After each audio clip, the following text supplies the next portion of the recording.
Alright, it is a Thursday, 9:27 a.m. and it is the 16th of September.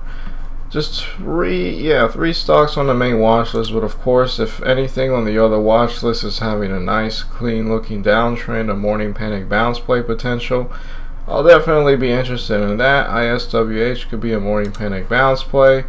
SWRM also the same. I'm just kidding. SWRM was only up one day. I would only consider this maybe if it were to break like the previous highs at the 15-minute chart. Maybe if it decides to not be something that only spikes one day and then, you know, fades the next day. So if it can do something like that, I might consider it. But yeah, and I don't know if I mentioned it. I feel like these things moved around midway through the video, but IOUS is going to be the other potential morning panic bounce play. It's right at its highs too. So right here in the main watch list, two morning panic bounce plays. One like multi-day breakout setup if that happens. I don't think it can. It can obviously, but I think it's just a small chance that it might do that. And again, any other stocks that are having a nice downtrend, I might consider that for a morning panic bounce play as well. Alright, it is 9:41. I haven't traded anything. A little frustration, but let's just go over my attempted orders. One was LCLP. I don't know, maybe even though it worked out here, maybe I was just right not considering it. I did try.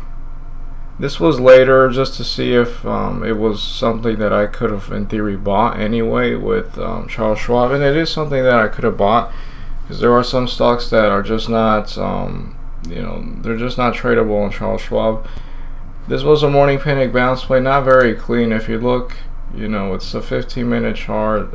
It did, I guess, hold the support level, but I mean, it could have played around this level very easily and found a bottom somewhere you weren't expecting. But not the best daily charts. It's just that it had a clean drop, but I don't like the 9:32 morning panic bounce play setups. They don't tend to work that nicely, but in this case it did work out, and in theory I could have been in at 32.8. that was my ideal point. It did get past it. It got as high as 35, so that is some nice range, and now it's a bit iffy, not really trading with the best volume, kind of jumping around in price, so it's no longer something interesting. ISWH did not do a morning panic bounce play. SWRM continues the downtrend. I did consider this, maybe if it was going to hold green, it could have done something like this, and it did, but it was already at a gap up. I wasn't that crazy about it. And then this one actually worked, right? With this was like a stocks to trade breaking news alert, and this one was alerted before the market opened. There was just too many setups for me to try to consider this, and then morning panic bounce plays and any stocks that are holding green at the open. But this is nice. I didn't consider any dip towards VWAP setups because it was pretty close to that level already, and I did try to buy at 9:39, but I was too late. I was looking at other setups, but I did try. I guess I placed the order much later, but in theory it was that breakout over 179. Just now I would be considering selling because it just had a red candle, so that would have been a super profitable trade because I was thinking about being there at 181 even with a small position.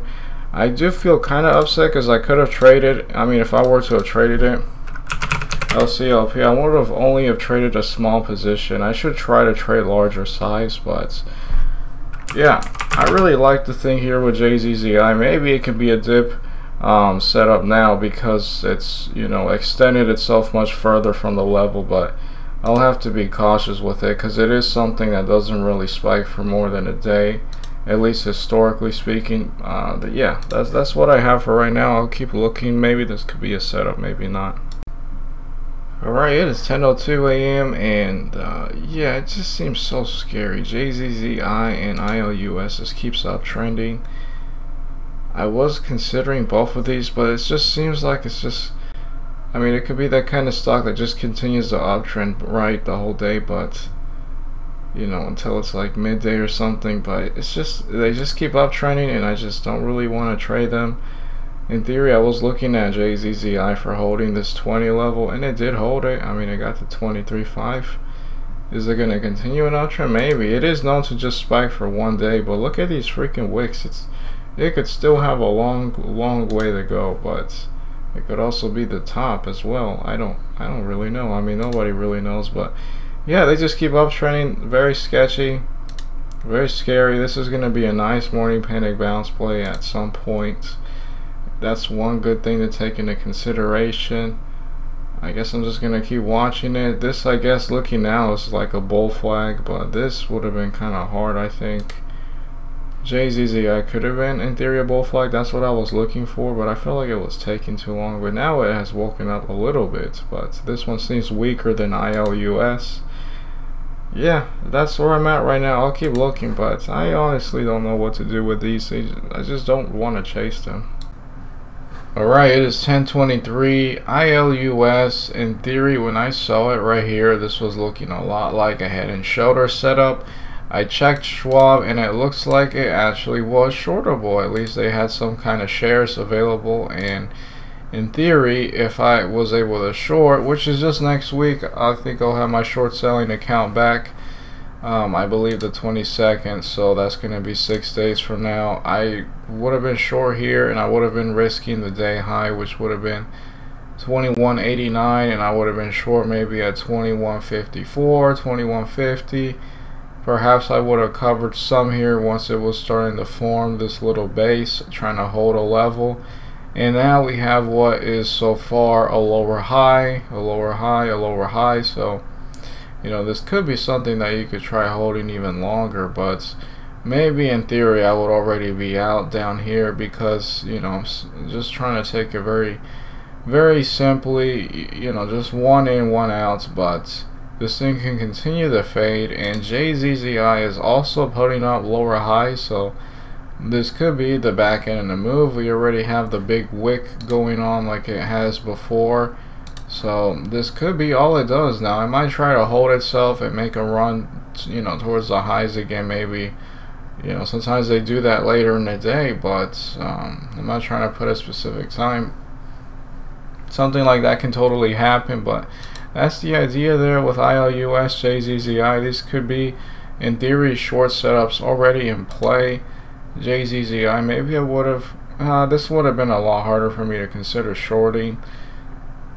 You know, I like head and shoulders. That seems to work really nicely, at least for me. So I don't really see any setups that I could do right now in terms of going long, but I'll keep looking. At least I was on the right track with JZZI. That breakout, in theory, it could have been in at that 181 level if I was quicker. But I don't mind that too much because I just didn't see it immediately until it was already starting to happen. I do feel a bit salty that I missed LCLP. I probably should have just taken it anyway. Even if it wasn't the best setup at 9:32 morning panic bounce play, I could have at least just tried and then risked the level, especially with a small position size. So I need to just kind of wake up in terms of that. But yeah, that's what I have for right now. Okay, it is 10:44 a.m. and it looks like it's starting to fade, but it did do this nice attempt at a breakout, but I didn't really like the price action. I kind of wanted to be a part of it because it seems like there was a chance, but then we had this little sell-off right here, and then I thought, well, maybe I could try a long setup and just risk this level. I'm playing with dollars, just small position size in theory, so if I was in at this 79 level, which it played off for a long time, and I cut at this 15 level, I lose just like $2.90. It's not gonna, you know, ruin anybody's day. It's not gonna ruin my day. Maybe my ego because it didn't work out, but in theory this would have been an inverse head and shoulder, shoulder, head, shoulder, and then maybe a second higher low, but it never really did like some nice action that would have been really interesting. I did try at one point at 10:34, but then I canceled it because it just seems like I was maybe chasing it. I did put an order at 217, and I didn't get executed. It was probably like when it started the uptrend, the next candle I canceled it, and it could still try something. Maybe like a crappy cup and handle. Here's the cup and maybe the handle, but I don't like cup and handles. They don't really seem to work that much. It's very strange the way they trade when they do work, but this thing in theory is no longer something I'm going to consider. It could be at its lows right here and make a run later in the day, but right now I'm not that interested in it. JZZI is continuing to put lower highs, which is nice, and this one was not shortable on Schwab. I checked, so you know that would have been too bad. It's not available, so there's really nothing that nothing else that I'm interested in. ISWH isn't really doing much. It's not something I'm interested in, and I don't see any stocks that are like up on the day a lot or down on the day a lot. There isn't something like that just looks so tremendous. I don't know if I mentioned it here, but yeah, this one is fading nicely. Again, it's not known to have multiple day runners. You know, it only had one green day, one green day. This one had two. Here's one, and then this one's another one. Kind of hard to tell now, but I wonder if this thing was shortable at the time, or if it's shortable now, although I probably would not be interested in it. It's not available now. I wonder if at a very ideal time this thing was shortable. So that's all I got for right now. I'll keep watching this. Maybe inverse head and shoulders with JZZI. If it can show that it can get past VWAP like it did here, that would be nice. Actually no. I like the way the chart looks, but this thing is not known to move very much. Nice volume. Maybe it's absorbed. Maybe it has absorbed all the people who were bag holders previously, but yeah, I don't see anything that I really like right now. Alright, it is 1:54 p.m. and I want to make an update. I did try a trade with ILUS, and that was way back here at 10:58. And the moment I got in the trade, I saw this price action. It looked horrible. I said, alright, well, this could be the kind of setup where I just hold for a while and just learn what to like to hold, even though this price action here looked horrible.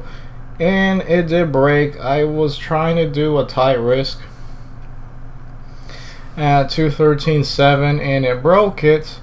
And sure, like a schmuck, right, I got out of my trade right at the bottom. I'm pretty sure the bottom. Yep, 2133. Even though that was the case, it wasn't really that bad of a setup. You know, it held itself. The ideal level as a risk level would have been this 13 flat level, 213, because it had this. And yeah, it held itself. It uptrended. It got as high as 22.7, but it's failing, at least right now. And yeah, putting up lower highs and all of that stuff. JZZI continued to fade, but it did do this inverse head and shoulders idea that I was thinking of.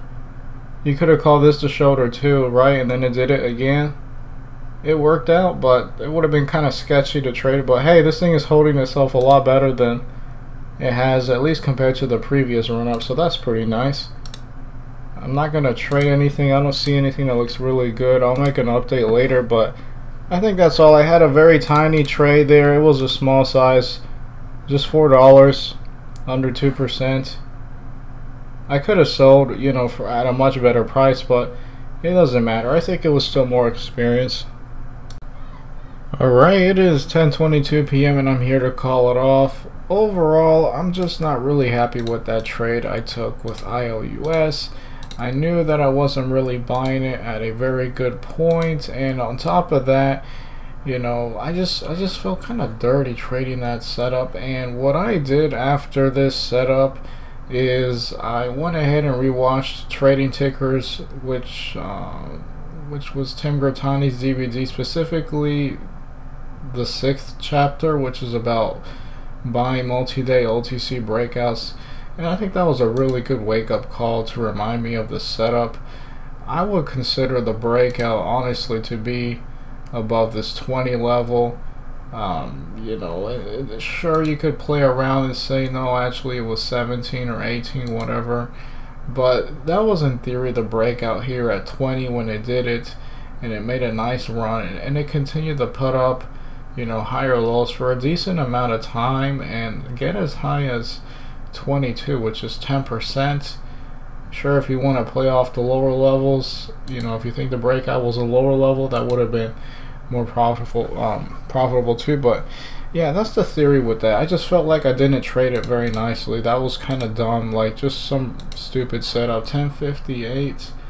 Yeah, buying it here, I could have at least tried to buy it at a dip, but I didn't do that, and it's still holding itself. It can continue, maybe do a gap up tomorrow and do some kind of continuation, right, and do a very nice setup, a continued move towards the upside. Maybe not. There's going to be a potential morning panic bounce play tomorrow, and with that in mind, I guess in theory I'll be looking at ISWH for some kind of a breakout setup too, a follow-up breakout. If it breaks over 2 and looks nice, this one doesn't really trade with that decent amount of volume, but that could be the setup here. It could be like a follow-up breakout with the original one being at 140, but as you can see, this one trades at all sketchy. It had a huge wick there, which might have been hard for a morning panic. Not morning panic, a multi-day breakout setup. I made a new tab, and it's going to be specifically for recent OTCs that could do some kind of a breakout. A new one is LWLG. I'll be watching it to try that setup. Tim Brittani style breakout will be in theory 1203, right? Yeah, 12. It does have a recent high when it tried earlier and it failed. And then there is some higher resistance levels to take into consideration too. Another one, I don't know how that happens sometimes. FERN is the next one. This could be some kind of a breakout setup if it gets past. I guess I'd have to look better. What do I have right here? I have 270 as the breakout. Let's just go back. Yeah, the peak right here could be a nice potential setup if it breaks it too. Not as clean. Neither of these are as clean as IOUS, but I need to trade these a lot better and try doing better setups. So yeah, that's all I got. Just one loss there, small size. At least I traded a small size. It was a small dollar loss, percent loss, small position. I look forward to Friday tomorrow, and yeah, I just have to keep getting better, and I think I'll keep rewatching that part of the DVD just to keep refining the process in my mind so I can trade these better setups and be more prepared.